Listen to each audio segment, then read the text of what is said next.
અગાઉના વિડીયો લેક્ચરમાં ઘર્ષણ વધારવાના ઉપાયો અને ઘટાડવાના ઉપાયો વિશે અભ્યાસ કરી ગયા છે.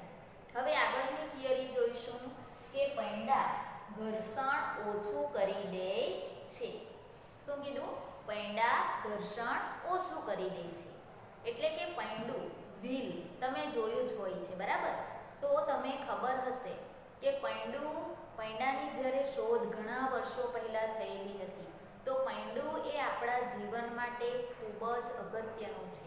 આપણા જીવનના ઘણા કામો છે તે આસાનીથી કરવામાં મદદરૂપ થાય છે. સમજ પડે છે? તો પૈંડાથી આપણે જોયું છે કે કાર છે, બસ છે, ટ્રક છે, એ બધામાં પણ પૈંડા આવેલા હોય છે. ટાયર આપણે બોલીએ, બરાબર? તો એના કારણે એક જગ્યાએથી બીજી જગ્યાએ જવું કેટલું સરળ થઈ જાય છે, બરાબર? તો પૈંડા એ ઘર્ષણ ઓછું કરી દે છે. આપણે ઘર્ષણની વાત કરીએ છીએ, બરાબર? તો આપણને ખબર જ છે કે ધારો કે સુટકેસ હોય, સુટકેસ, બરાબર? પછી વ્હીલચેર હોય, તો સુટકેસની અંદર સુટકેસની બહાર પૈંડા લગાવવામાં આવ્યા હોય છે. તો આ સુટકેસમાં જે પૈંડા હોય છે, જેના કારણે આપણે એને આસાનીથી ખેંચીને એક જગ્યાએથી બીજી જગ્યાએ લઈ જઈ શકીએ છીએ.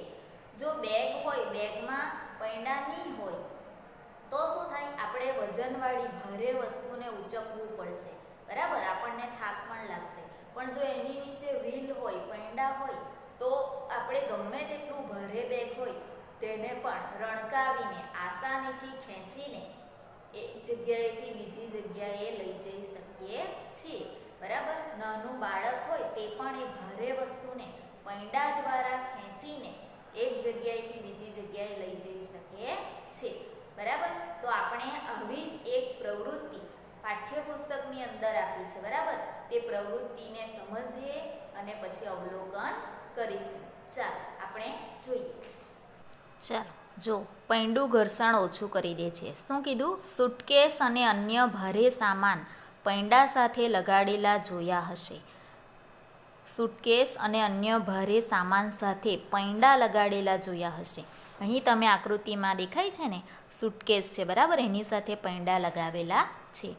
આવા સામાનને કોઈ નાનું બાળક પણ આસાનીથી ખેંચી શકે છે. તો આવું કેમ થાય છે, બરાબર? તેના વિશેની એક પ્રવૃત્તિ આપી છે, તેનો અભ્યાસ કરીએ. ચાલો, પ્રવૃત્તિ 12.4. નળાકાર આકારની થોડી પેન્સિલ લો અથવા પેન લો. તેમને ટેબલ પર એકબીજાને સમાંતર મૂકો. તેમના ઉપર કોઈ જાડું પુસ્તક મૂકો. હવે પુસ્તકને ધક્કો મારો. તમે જોશો કે પુસ્તક ગતિમાં આવવાથી બધી જ પેન્સિલ ગબડે છે. સમજ પડે છે? શું તમે એવો અનુભવ કરો છો કે પુસ્તકને સરકાવવા કરતાં આવી રીતે ગબડાવવું, આવી રીતે ગતિ કરાવવું સરળ છે, બરાબર? અહીંયા સુધી આપણે રાખીએ. શું કીધું છે? આપણે થોડી પેન્સિલો લેવાની છે, ટેબલ પર એકબીજાને સમાંતર મૂકવાની, એના ઉપર જાડું પુસ્તક મૂકવાનું અને ગતિ કરાવવાનું છે, બરાબર? તો ચાલો આપણે પ્રવૃત્તિ કરીએ. ચાલો, આપણે પ્રવૃત્તિમાં જોયું તેમ શું કીધું? નળાકાર આકારની થોડી પેન્સિલ લો. આપણે અહીં બોલપેન લીધી છે. તેમને ટેબલ પર એકબીજાને સમાંતર મૂકો. આપણે એકબીજાથી સમાંતર રહે તે રીતે બોલપેનને મૂકી છે. હવે તેના ઉપર આપણે એક પુસ્તક મૂકીશું, બરાબર? આ રીતે અહીંયા તમને બોલપેન પણ દેખાય છે, બરાબર? હવે પુસ્તકને ધક્કો મારો. ધક્કો મારો તો હું આ રીતે એને ધક્કો મારીશ, બરાબર?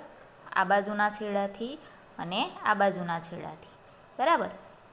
તો ધક્કો મારવાથી શું થાય છે? પુસ્તક ગતિમાં તો આવે છે, બરાબર? પુસ્તક શું થાય છે? આ દેખાય છે? પુસ્તક ગતિમાં આવે છે, બરાબર? અને પેન્સિલ શું થાય છે? ગબડે છે. આપણી અહીં બોલપેન છે તે રોલિંગ થાય છે, એકબીજા સાથે ગબડે છે. આથી પુસ્તક સરળતાથી એક બાજુથી બીજી બાજુ જઈ શકે છે. તો આપણે એવો અનુભવ કરશું કે આ જે પુસ્તક છે, બરાબર? આ જે પુસ્તક છે તેને હું આમ સરકાવીશ, એના કરતાં આની ઉપર મૂકીને હું આમ કરીશ તો મને કયું સરળ લાગશે? આ રીતે ગબડાવવાનું હશે તે સરળ લાગશે. સમજ પડે છે? ચાલો આગળ જોઈએ. પુસ્તકની ગતિ દરમિયાન અવરોધ ઓછો થઈ ગયો છે. ભારે મશીનોને તેમની નીચે લાકડાના નળાકારને રાખીને એક સ્થાનેથી બીજા સ્થાને સુધી લઈ જતા જોયા છે. બરાબર, આપણે જોયું હોય કે મોટા મોટા મશીનો હોય તો મશીનોને ખસેડવા માટે આપણે નીચે લાકડું રાખશું તો લાકડાથી આપણે એને એક જગ્યાએથી બીજી જગ્યાએ સારી રીતે ખસેડી શકીએ. અહીં તમને આકૃતિમાં જોઈ શકો છો નળાકાર પર પુસ્તકની ગતિ. હવે આપણે શું સાબિત કરી શકીએ? ટીક કરો. એક વસ્તુ કોઈ બીજી વસ્તુની સપાટી પર ગબડે છે ત્યારે તેની ગતિને અવરોધતા બળને લોટણ ઘર્ષણ કહે છે. એક વસ્તુ એ બીજી વસ્તુની સપાટી પર ગબડે છે ત્યારે બંને વચ્ચે જે ગતિને અવરોધતું બળ લાગે છે એને શું કહેવાય છે? લોટણ ઘર્ષણ. બરાબર, ગબડવાની ક્રિયા એ ઘર્ષણને ઘટાડી દે છે. બરાબર, ગબડવાથી. બરાબર, જો આ રીતે અહીંથી તમે ધક્કો મારશો એટલે આના ઉપર એ આસાનીથી ખસી શકે છે. આથી ઘર્ષણ શું થવાનું? ઘટી જવાનું. જ્યારે આપણે પુસ્તકને સરકાવશું તો સરકાવતી વખતે બંનેની સપાટી એકબીજાને ટચ થયેલી હોય, આથી ઘર્ષણ વધી જાય છે. તો આ ગબડવાની ક્રિયામાં ઘર્ષણ શું થાય છે? ઘટી જાય છે. કોઈ વસ્તુને બીજી વસ્તુ પર સરકાવવા કરતાં ગબડાવવી હંમેશા સરળ હોય છે. સમજ પડે છે? કોઈ એક વસ્તુને આપણે બીજી વસ્તુ પર સરકાવીએ એના કરતાં તો આપણે એને આમ ગબડાવશું તો તે સરળ રહે છે. આ જ કારણે પૈંડા લગાવેલા સામાન ખેંચવા સગવડ ભર્યા હોય છે. એના કારણે જ આ સુટકેસ છે, જો એમાં પૈંડા નહીં હશે તો આપણે એને સરકાવશું તો આપણને ખૂબ જ બળ લગાવવું પડશે. જ્યારે આમાં પૈંડા હોય તો સરળતાથી ખેંચી શકીએ. તો હવે તમે સમજી ગયા કે પૈંડાના આવિષ્કારને માનવજાતિની મહાન શોધ કેમ ગણવામાં આવે છે? તો આપણને ખબર છે કે પૈંડાની શોધથી માનવજાતિમાં ઘણા બધા કાર્યોમાં સરળતા થઈ શકી છે. બરાબર, આપણે જે વાહન વ્યવહારના સાધનો છે એમાં પણ પૈંડું હોય છે. બરાબર, જેથી એક જગ્યાએથી બીજી જગ્યાએ પરિવહન કરવું સરળ બન્યું છે. હવે કારણ કે લોટણ ઘર્ષણ એ સરકતા ઘર્ષણ કરતાં ઓછું હોય છે. લોટણ ઘર્ષણ શું કીધું?